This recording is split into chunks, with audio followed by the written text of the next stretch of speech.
Hello everyone, it's Tailz here from Studio WyldFurr, and I'm here to do a little walkthrough on using Gimp to build adventure maps with map tiles. So let's get started.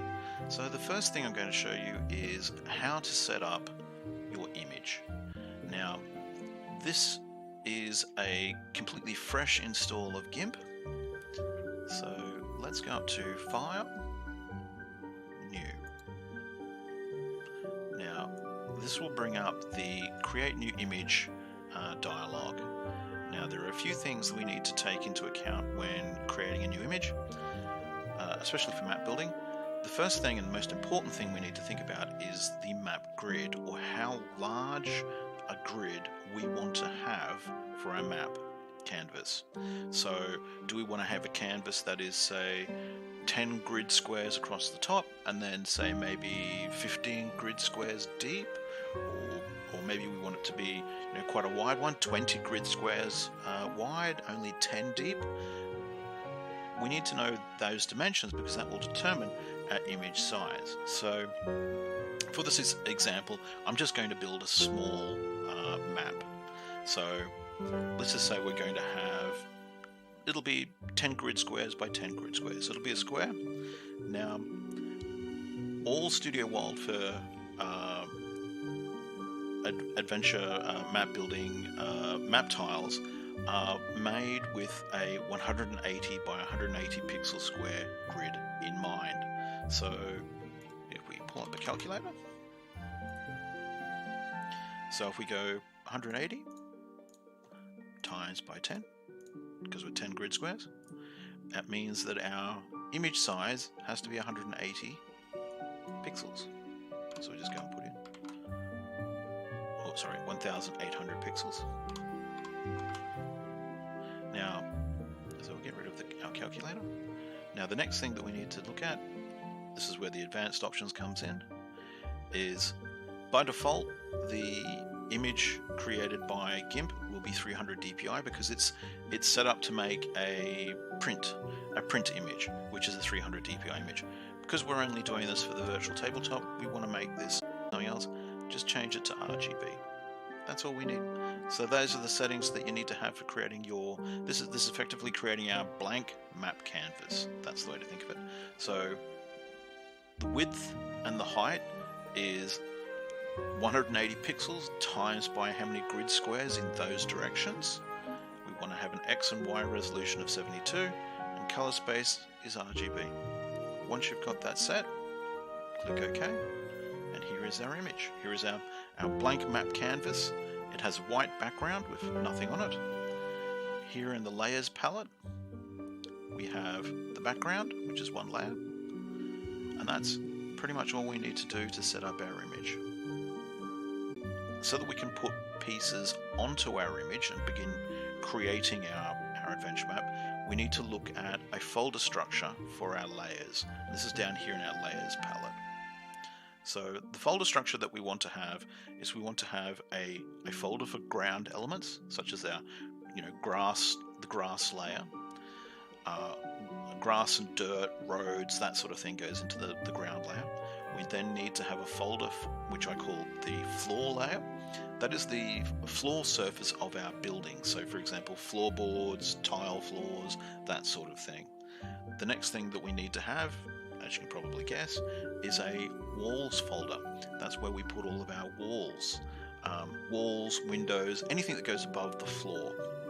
Then we need to have another folder called props and objects, which is where we put all of our props and objects. It could be a bed, a table, coffee table, whatever we like. So how we do that is down the bottom of the layers palette. You may not be able to see it because I think I've got my project. Let me see if I can turn that off in a moment. Oop, there we go. Oh no, it's not showing. How about I do this for a moment?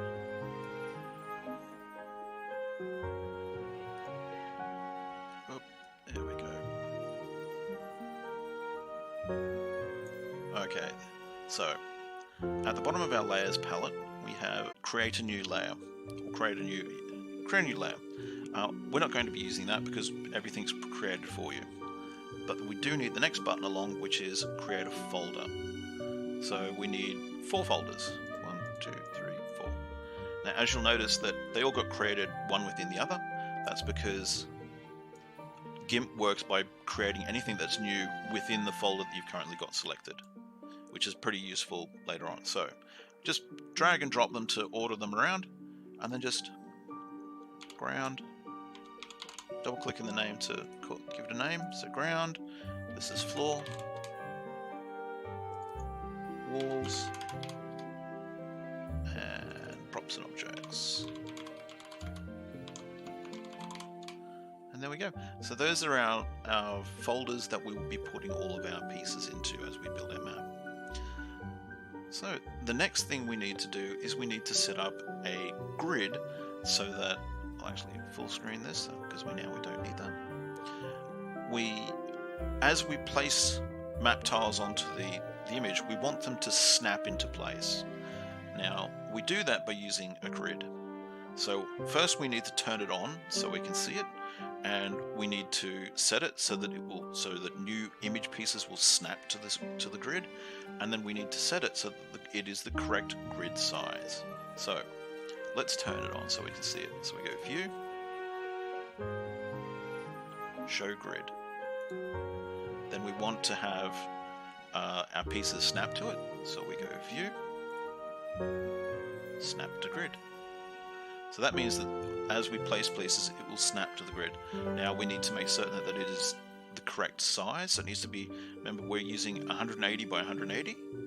So we come over here to Edit, Preferences. Here's our Preferences window. Now we go to Default Grid. Now I've already been playing around with Gimp a little bit, so it's already set to 180. But if it's set to something else, just change the horizontal and the vertical to 180 and you'll be set. Now, there is another thing that you can change up here, which is how it renders the grid. So you could have, say, dashed lines, solid lined. I'm just using intersection crosshairs. Then you go, okay, once everything's set. So as you can see, if I just zoom in, there are just crosshairs at each point of the grid, and that's all we need to have our grid set up. So I'll just zoom back out. Now that's setting up our canvas. It's set up our grid so that images will snap, and it's set up our folder structure. Now let's take a quick look at the tools that we'll need to use in Gimp to edit and move around all of our map tiles. Now, I'm not going to be doing a full tutorial on how to use Gimp. There are plenty of other tutorials out there that'll do a world better explanation than I can do. I'm a Photoshop user by trade, so I'm not actually used to using Gimp. I'll readily admit that. I've got a little bit of knowledge in how to use Gimp. So the tools that we're going to be basically using is the Move tool. Now we'll do pretty much everything using the Move tool. Now the Move tool operates in 2 modes, as you can see in the side here. Now by default it should be pick a layer or guide. Now that basically means when we place something, or if there are multiple things placed into the canvas workspace, wherever our mouse pointer is and whatever we click on, it will grab and move that item around. So if there's multiple things on there, it'll grab and move whatever item is under the mouse and move it around. That's what happens when you've got pick layer or guide. If you're using move the active layer, it will only move the active item that you have selected in the layers palette. It'll only move that active item around. It won't touch anything else. I find pick a layer or guide to be handy for quickly placing and moving things on the canvas with map tiles. Now the next tool that we'll use is the zoom tool, which is this little magnifying glass. Now it's pretty self-explanatory. Wherever you click, it'll zoom in. If you hold down the control button and click, it'll zoom in. Now every now and then we will want to rotate something that we've placed upon the map. So there's this little tool here called Unified Transform Tool. So if we click on that, and assuming we have something selected, with that whatever it is selected, if you click and drag outside that object or that image piece, it will rotate it. Now it will rotate set degrees, which means that you can rotate it around and it'll snap to 90 degrees as it goes around, which is very useful because all we're going to be doing is just rotating things around by 90 degrees. If you just want to quickly rotate something by 90 degrees, you can just pardon me, come up here to edit. Whoops, edit. And where is it? There's an option here, or there was an option here. It's probably not being displayed at the moment because we don't have anything selected. But I'll show. There's a quick option where you can just go edit, rotate 90 degrees. But anyway, those are the tools that we are going to be using. The Move tool, the Unified Transform tool, and the Zoom tool. That's pretty much all you need. Now, with our workspace, we need to have two items set up, pretty easy to have access to. So we now have the Gimp interface set up the way we need it. We can have access to our layers, we can see our image, and we can see our tools that we want to work with. The next thing that we want to have set up is access to our map tiles. So here's my file browser window. I'm currently sitting in a folder of floor tiles in the Dungeon Map Tiles 6 package. You could be using whatever package you like. I'm just using the Dungeon Map Tiles 6 for this demo. Now, what you want to have is you want to have this window in a position where you can select an item and then drag it onto the canvas. Because if I do this, if I release on the canvas, you'll see it has appeared on the canvas, and it's within the folder that I had selected at the time. So I had the props and objects folder selected at the time. I should have had my floor tiles selected at the time. So let's just drag this into the floor folder. There we go. Now, if we have our Move tool selected, we can move it and it will snap into the grid position that we want. That is the setup that you want to have. So you want to have, if I Alt-Tab to this window, so this is the window where we can pick up our pieces. So if I want to use this piece or this piece, I can then select it, drag it in, it'll get placed on the canvas. Windows will by default switch to this window, which is this program, where we can see where it is dropped onto the canvas. We want to have our floors folder selected, and it'll drop into our floors folder. That way, because we don't want to have, say, our floor pieces dropping into our walls folder. That is how you want to have your desktop set up for quick and easy map building. So let's create a quick little room. So let's create a 9x9 room. So tab. I've already put that one down, so I'll grab the next one. Drag and drop, move, Alt-Tab, drag and drop, place, move it into position. And this is pretty much par for the course of just Alt-Tabbing, grabbing the elements, popping them into position. So I'm going to zoom in a little bit. There we go. So we grab the next one. Whoops. I actually had the zoom tool selected, so let's go back to 100%. Grab the move tool. And so you'll pretty much spend the entire time using the move tool.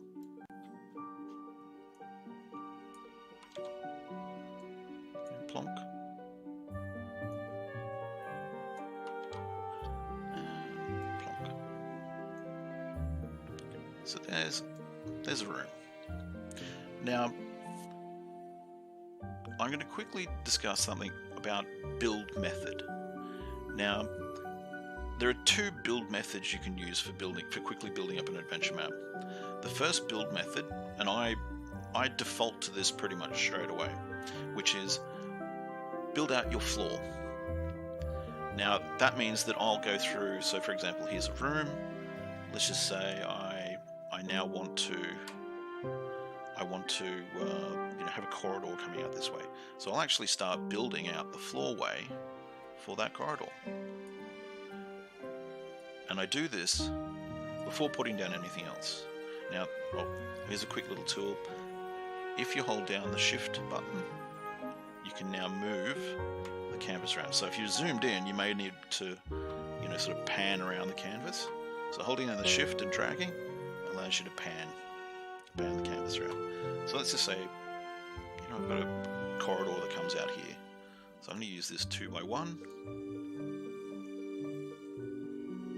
There we go. And let's say it comes up here again. So let's use this 1x2. So there's a corridor going there. So that's methodology 1, which is build out your floor plan by placing your floor tiles first.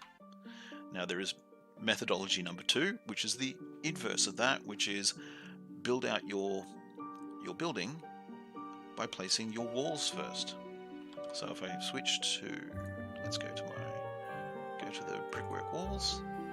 So let's just say we're going to build this by building our walls first. So we'd start by putting down our walls.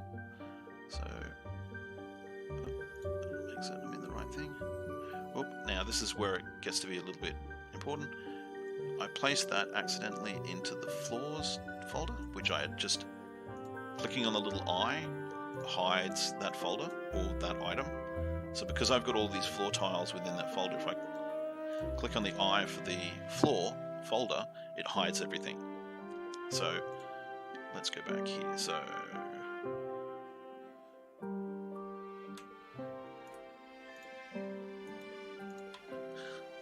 where was that? Okay, so the corner's down here.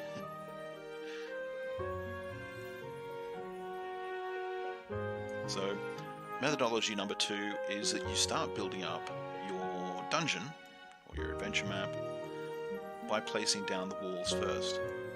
Now this is pure preference on how you enjoy building adventure maps. I sort of work both ways. I will start out building the floor first. And then I'll move into building there'll be certain sections where I want to know where my walls are going to end up first, before I know whether my floor is going to end up. And I'll build in a different way.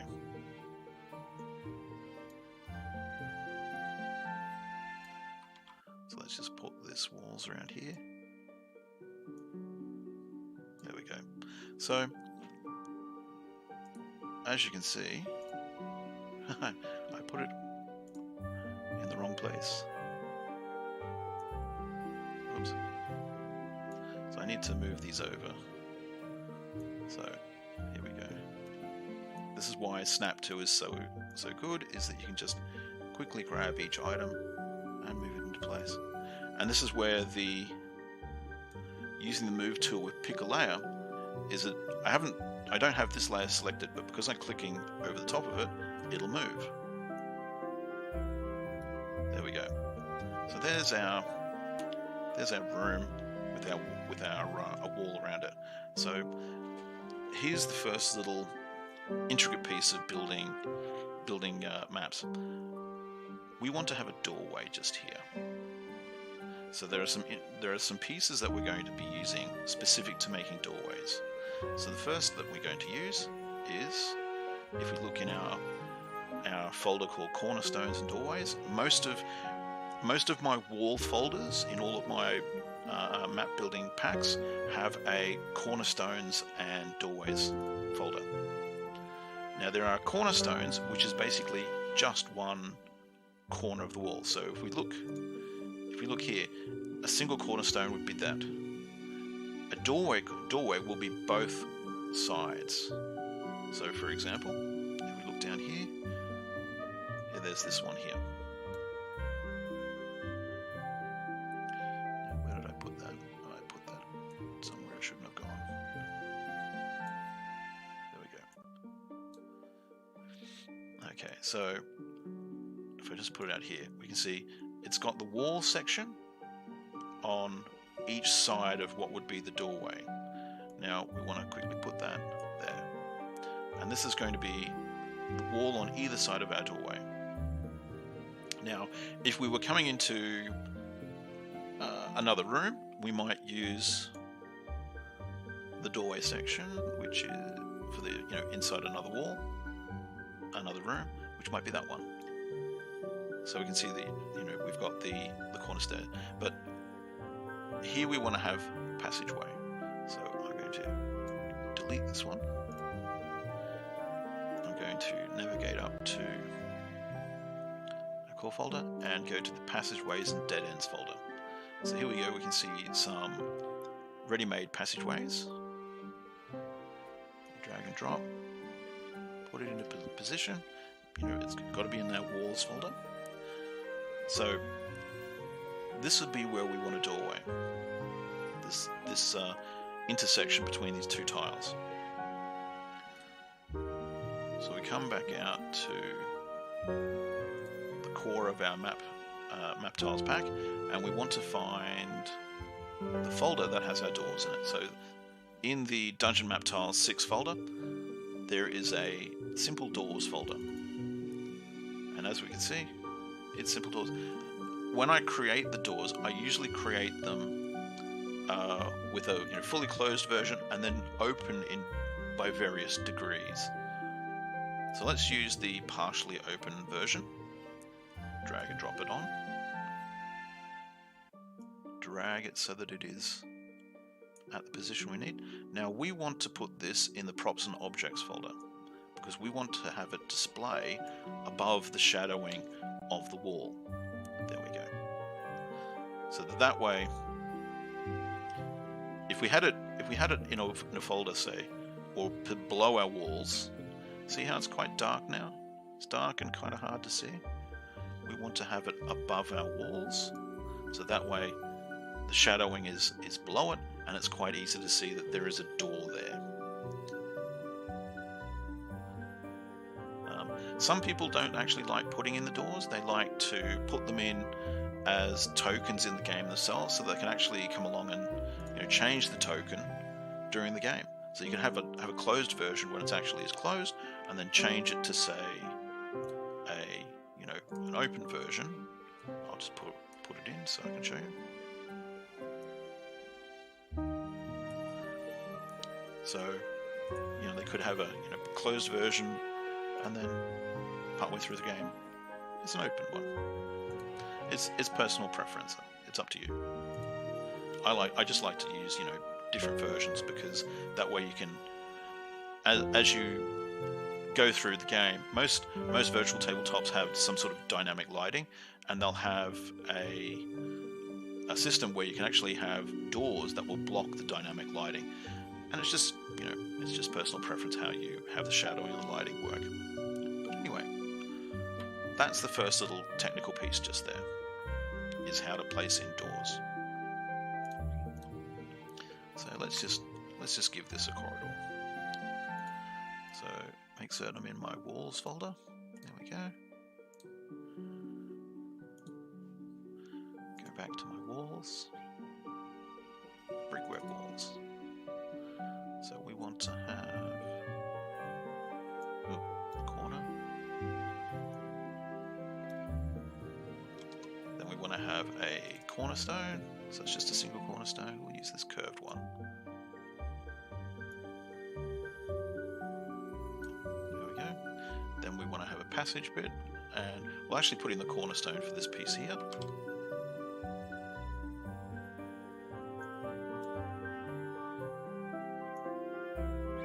There we go. Because I know we're going to need a cornerstone there. Then we'll have a wall edge. passageway there, passageway there.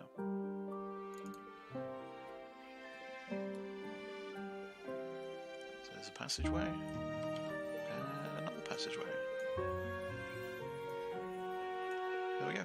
So there's a quick little build of just a room and a passageway. So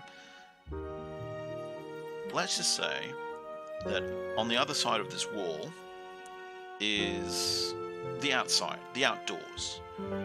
So let's just quickly put a wall.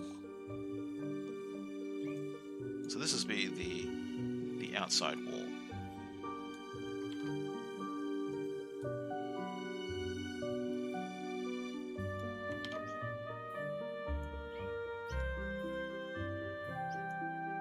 There we go. So let's just say that's the outside. So if we had a window here, that would make this room rather interesting. Now we can do that by putting in window overlay. We can do it of either two ways. There are window overlays. So if I go to here, so you can see there are sections with pre-rendered lighting on the floor. So if I just put this one here, I'll put it over here. So you can see we have the floor section with the light from the window rendered in there. Now the problem with that is that it's all one section. This tile is all one section. So if we want to put it here, and I probably should get the correctly oriented one. There we go. So if we wanted to use this one, we'd need to plonk it in there, which is perfectly fine to do. But let's just say, there's a wall coming in here, so it doesn't quite mesh quite well. So we may not want to use an overlay such as that one. The next option that we have, so for example, if I wanted to do it here, you can see that we've got a problem here. There's this bit of wall coming in here, which is a bit, it's not working quite right. So let's just say we're going to use an overlay which goes over the top of the wall section here, which are these pieces. So we've got one version where it's got the shutters open, and then we've got another version where it has the shutters closed. Now this window section needs to be rotated, so this is where we come up and click on this, and now see how it's rotating freely? If we want it to snap to 90 degrees, just hold down Shift. There we go. We do the same thing with this one.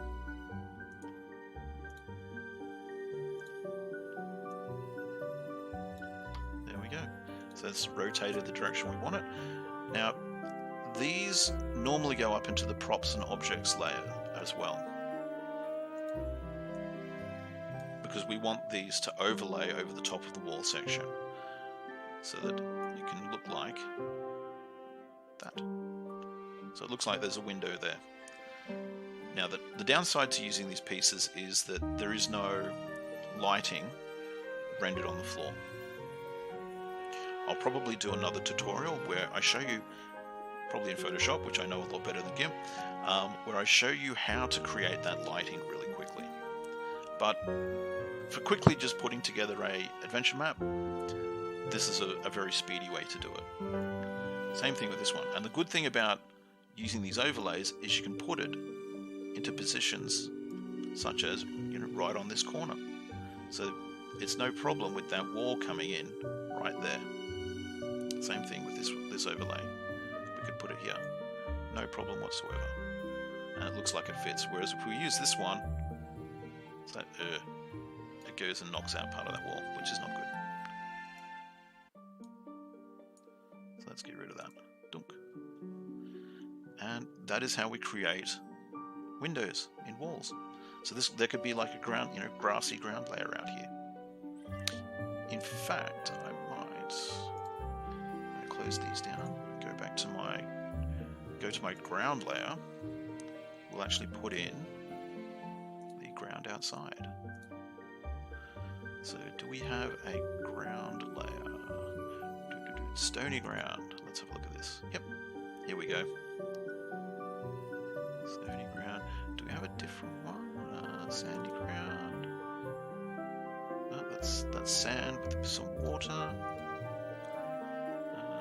Muddy ground. Oh, same deal. Courtyard floor. Here we go. So let's just say there's a courtyard outside. So we come along. It's being placed underneath.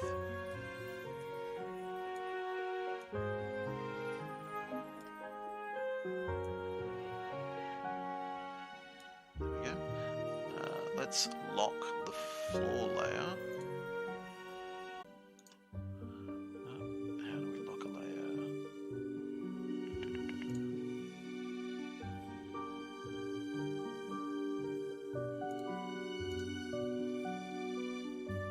Oh, well, let's just hide the floor layer for the moment. And we'll go and put in. Oh, it's still selecting something that's hidden. What am I doing? No. Oh no, it's selected the background. There's a courtyard. Oh.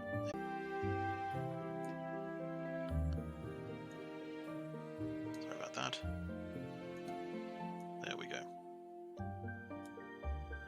So this is why it is important which folder you're currently inside. There we go. So there's a demonstration. If I go and turn the floor back on.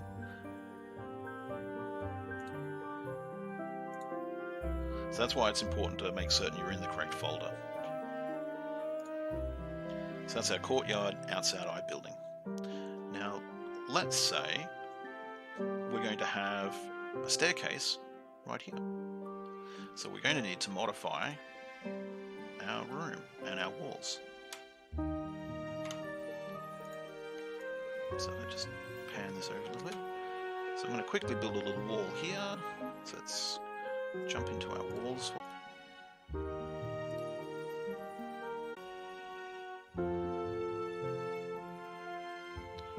So let's do the outside wall. So the outside wall continues along.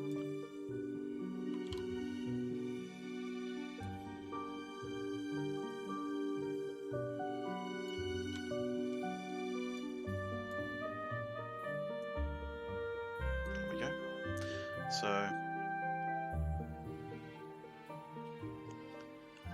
now what we're going to want to do is work out how we're going to build a spiral staircase here. So first thing we want to do is edit this wall section. So let's take that wall out. Let's delete him. So we want to put in a sort of doorway there. Pardon me. Back to our cornerstones. So that's going to be the entrance to our staircase. So now we want to put in a curved wall around here.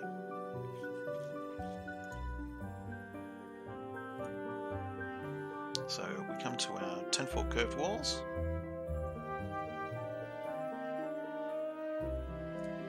Actually, no, we'll just make it we'll use these ones for the moment. So this is just designing where the walls are going to turn.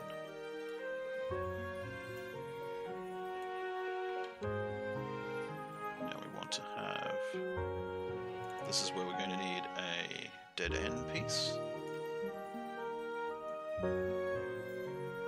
Because technically it's not a dead end. The staircase will be going up or down here, but this is where the wall would end on this layer, or this level of the house. And then we use another passageway piece here. Then we want to have the turn of the wall just there. So we go back to our cornerstones, and we select that one, put it there, and then we select this one, So this is where our staircase is going to be turning around here. So that's the wall sections done.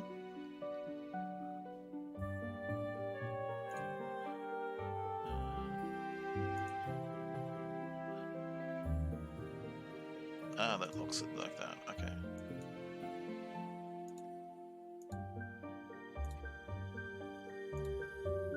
Alright, so I'm going to, let's see if this works. Because I don't want our walls to move. Oops. Somehow or other I took the name out of that. So I don't want these walls to accidentally be picked up and moved.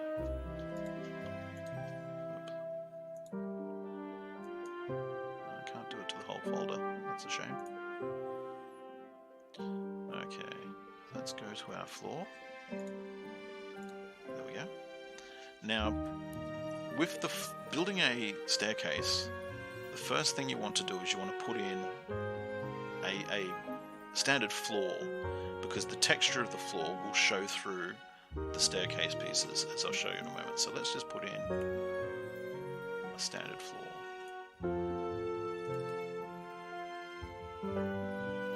So I'm going to do it quickly by using, where's it, 2x2, 2x2. Do I have a 2x2 in this set?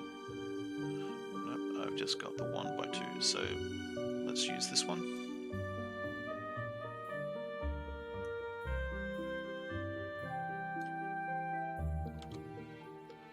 And then we used this one. Put him there, and then this one. Okay, so that is the base of our spiral staircase. So we come up the top here, we look for our 5 foot by 5 foot staircase sections, and here we go. So this is where it gets a little tricky, working out how the staircase turns, because it'll determine what sections we want to use. So let's just say we want this staircase to go up. So we want to use this one. And the layering of these staircase pieces becomes important. Now, this one goes in this quadrant of the staircase. Oops, make certain I'm clicking on the right piece. Okay, so as we can see, it starts there and it starts to go up. So now we need the piece that goes in this quadrant, which is this one. So grab, oops, this is where switching to the move active layer can sometimes be handy. So let's go back to our, whoops, where was it? It's that one, yep. So we make that layer active. Now because we've switched moving modes, yep, it'll only move that one. So we want to get him in position. There we go. Then again, we want to get the next quadrant, which will be this quadrant. Now the reason why we're doing it specifically by quadrants and one on top of the other is that you'll see the shadowing? We want this shadowing over the top of this lower section. Because if you look at if I just move it out here, look at this shadowing here, and don't mind this weird looking bit here, because that's underneath this bit of wall. But we want this shadowing over the top of these lower sections. Because if we have it underneath, if I'll just show you, if it's underneath, look, it looks weird. The shadowing's being cut off. So we want that on top of the other piece. Get that in position, there we go. Then we'll find the other quadrant, which is this one. Make certain he's the only one that we're editing. Move him into position. That is our spiral staircase going up to the next level. Now I think in this set, yep, this is where the black and white fades come in handy. Now the black and white fades, if I just go to the right ones,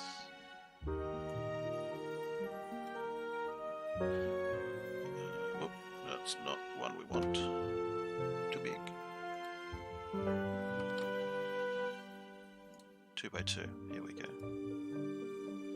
Okay, so this is where we use these black and white fades to show that this is going up to the next level, and we want to put this black and white fade into the props and objects folder, because we want it above everything. Come on.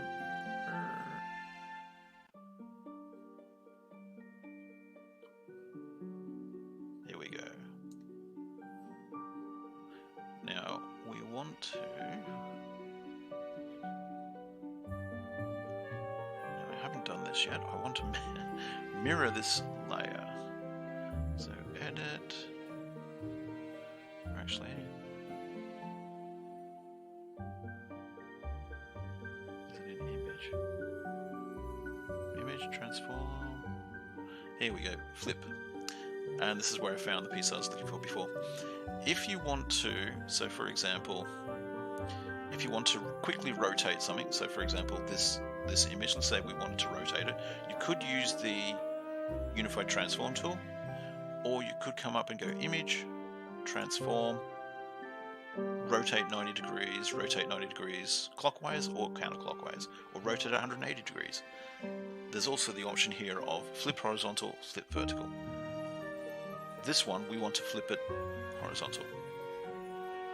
Oh no, it's flipping the entire image. No, how do I do this?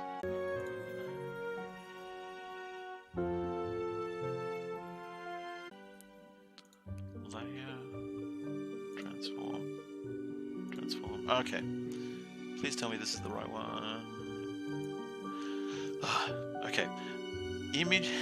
Let me correct myself here. This is what happens when you're so used to using Photoshop and you suddenly start using a different program. Okay. Image, transform, transforms the whole image. Layer, transform, transforms just the layer that you're on. Okay. Now we move this over here. So now, as you can see, this now makes it look as if the staircase is transitioning to a different layer. Awesome. Let me just take a quick drink. Okay. So that's building staircases. So let's assume from this point that we've finished our map. We've blocked in everything that we want to build. Now we need to look at saving the working map so that just in case we want to come back to it later on, we can continue. We want to output it for use in whatever virtual tabletop app that we use. Like for example, if you use Fantasy Grounds or Roll20 or Foundry VTT, you want to have a flattened version of this map so that you can use it in that program. So let's save out a version of the map that we can edit later on. So what we do is we go File, Save As, which will bring us the Save Image panel. Now I'm going to just save this onto my desktop because this is just a little demonstration. I'm going to call it Demo. Now Gimp uses a file definition called XCF. That's sort of like their working version of images. It means that you can open that image later on in Gimp, and all your folder structure, all the pieces will be there for you to continue editing. So you just go save, and that will save you a copy of the image for opening later on. So if I do that now, demo, save, and I'll close it. Where is it? Close. So I've closed it. If I need to get it back, just go File, Open, Demo XCF. XCF. Open. And there it is. All ready for me to continue working on it. But you don't want to load this into your virtual tabletop program because it's a big chunky file. You don't want to do that. Like for example, it's currently a 68 megabyte file because it's all layers so that we can edit it.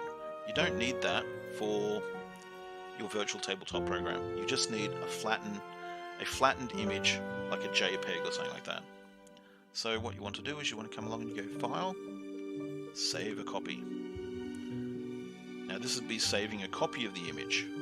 So again, I'm going to be putting this on the desktop. Now, what you want to do is you want to come down to the bottom of the window.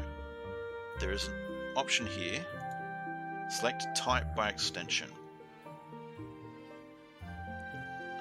Am I doing the right thing? Oops, sorry. Hang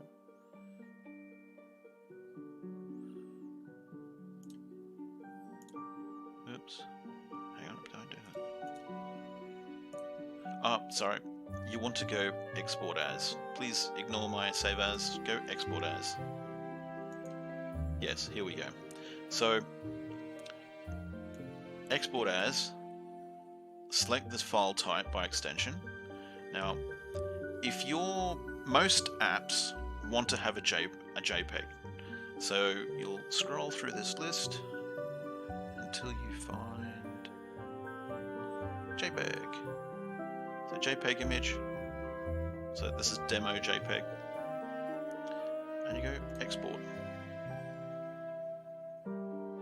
Now, you'll have this little window pop up where it'll ask you, now the quality is how much compression are you going to use, because you don't want to have a great big image. You want to have something, a great big file image, because you've got to think all of your players are going to be downloading this image as well. So if they've got low internet speeds, it could take a few moments and lag their system. So it's a bit of a catch-22. Higher image compression, so for example, the lower the number, because you're talking about quality here. The higher the image compression, the lower the quality of the image. The higher the quality of the image, the lower the image compression. So it's a bit of a trade-off.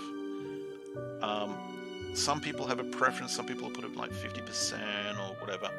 I put it about 65% quality.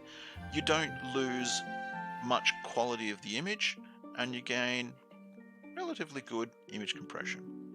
So once you've got the quality right, just export. And you've saved out a copy of the image onto your desktop. And then you can just load that into your virtual tabletop program. Foundry likes to use WebP images. So it's the exact same process. So you go export as, by extension, and then you scroll way down the list, because usually WebP is way down the bottom of the list. Here it is. And you just go WebP image, export. It'll have a different pop-up that'll come up. Again, image quality, just make it down 65. It'll still look pretty good. Do not have lossless checked. Lossy and lossless, in graphics terms, lossless means that there is no loss of clarity, that there is no loss of detail.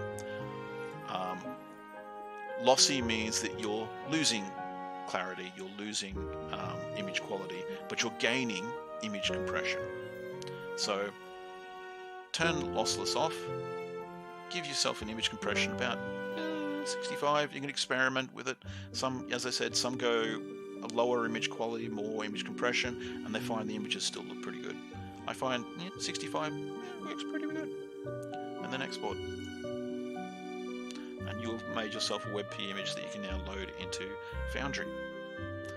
And that is how you create maps with map tiles in Gimp.